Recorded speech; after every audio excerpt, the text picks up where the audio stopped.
কৃষ্ণ দাঁড়িয়েছে। কৃষ্ণ যমুনার দিকে তাকিয়ে মনে মনে ভাবছে, এই তো সেই যমুনা, বিরজার হয়েছিল গোলকে, রাধার অভিশাপে হয়েছে যমুনা। এই যমুনাকে তো উদ্ধার করতে হবে, কেননা যমুনাকে আমি কথা দিয়েছিলাম যে রাধা গোবিন্দের মিলন দেখাবো। কবে কথা দিয়েছিলেন বাবা?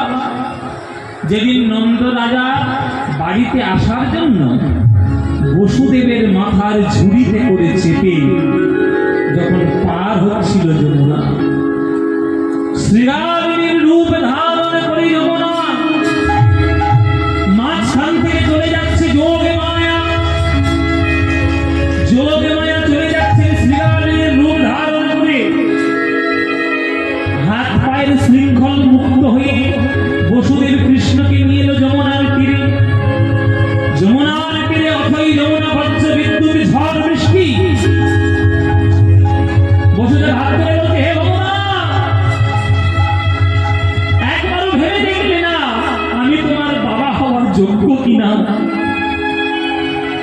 কৃপা করে তুমি তোমার পিতা আমায় করালে, কিন্তু পিতা হওয়ার কোনো যোগ্যতাই আমার মধ্যে নেই। যোগ্যতা অনুসারে সন্তানকে রক্ষা করা পিতার কর্তব্য। আরে আমাকে রক্ষা করে কে আমি জানি না, আমি তোমায় রক্ষা করবো কেমন? তাই কাঁদছে বসুদেব যমুনার পাড়ে। যোগমায়া মনে মনে ভাবছে, ভক্তকে উদ্ধার করা তো আমারও কাজ। এই যোগমায়া কি করবে বাবা? একটা শ্রীগালিনীর রূপ ধারণ করে মাঝখান দিয়ে হেঁটে হেঁটে যাচ্ছে। যোগে মায়া কাত্তায়নী শ্রীগালির রূপ ধরি, যোগে মায়া কাত্তায়নী শ্রীগালির রূপ ধরি, যমুনা পার হইয়া যায় অতি তরা করি, যমুনা পার হইয়া যায় অতি তরা করি, যমুনা পার হইয়া যায় অতি তরা করি। এই দেখো, এটা সব পপকর্ন খেতে যাচ্ছে, পপকর্ন আর কাপড় খেতে যাচ্ছে। এটা শুধু আসবে আর চিৎকার করে পালাবে। মন দিয়ে কীর্তন শোনার কোনো মন নাই। এই যে যারা যাবে চুপচাপ চলে যাও, কোনো বাধা নাই। একজন যাবে 10 জনকে টেনে নিয়ে যাবে না, চুপচাপ চলে যাও।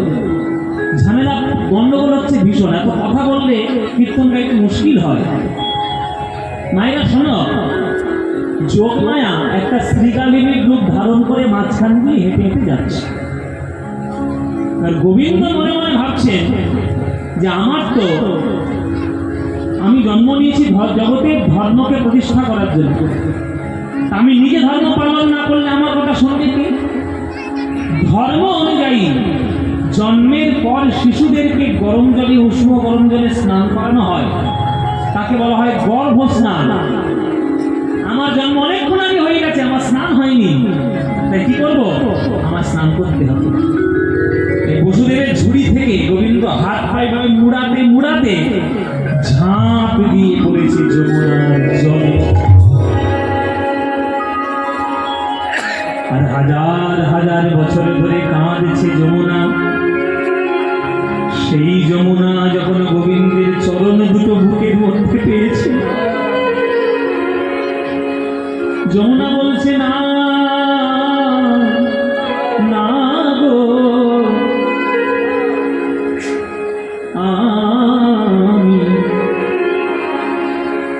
আমি ছাড়িয়া নাহি দিব, আমি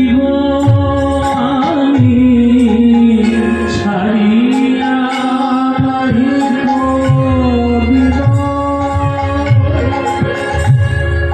গোবিন্দের চরণ দুটো বুকে নিয়ে যমুনা বলছে, গোবিন্দ তোমার দুটো চরণ আমি ছাড়িয়া নাহি দিব, আমার হৃদয় মাঝারে পরানো যেখানে,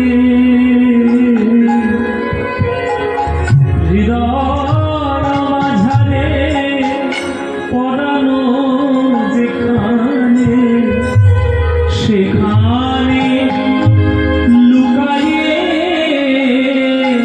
রাখবো আমি।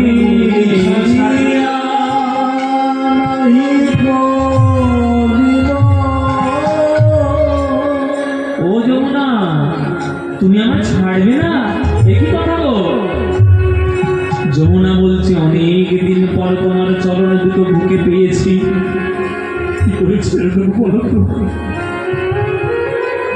সেই গোলক বৈকুণ্ঠ ধাম, আর কত হাজার হাজার বছর ধরে আমি পৃথিবীতে যমুনা হয়ে বয়ে যাচ্ছি, তোমার চরণ আমি পাই।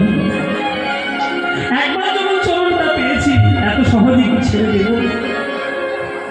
গোবিন্দ বলছে, ও যমুনা, লোকে আমাকে পেলে ফুল চন্দন দিয়ে পুজো করে, প্রসাদ দিয়ে ফল ফুল দিয়ে পুজো করে, মন্ত্রতন্ত্র বলে পুজো করে। তুমি যদি তোমার হৃদয়ের মধ্যে লুকিয়ে রাখো, আমায় পুজো করবে কেমন করে? যমুনা বলছে, হে গোবিন্দ, হৃদয়ের মধ্যে লুকিয়ে রাখলে হয়তো তোমাকে আমি ফুল চন্দন দিয়ে পুজো করতে পারবো না, কিন্তু নয়ন মুদে দেখতে পাবো।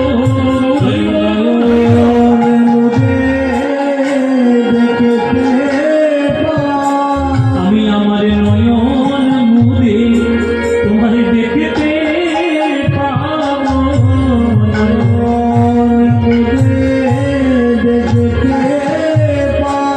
আমার হৃদয়ের মাঝে আমার প্রাণনাথে হৃদয় ভরে দেখতে পাবো।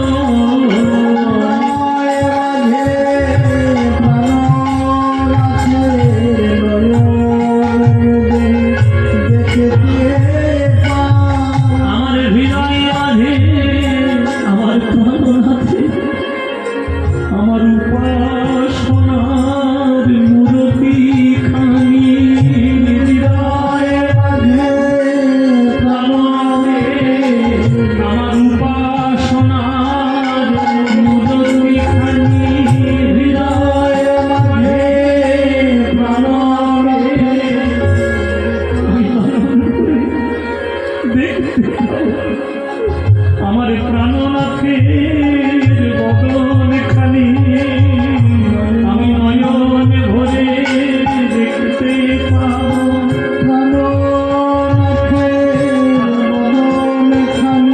আমি হৃদয় জুড়ে দেখতে প্রভুর আমার চরণে ধরে, হৃদয় ধরে প্রাণনাথে দেখতে পাবো।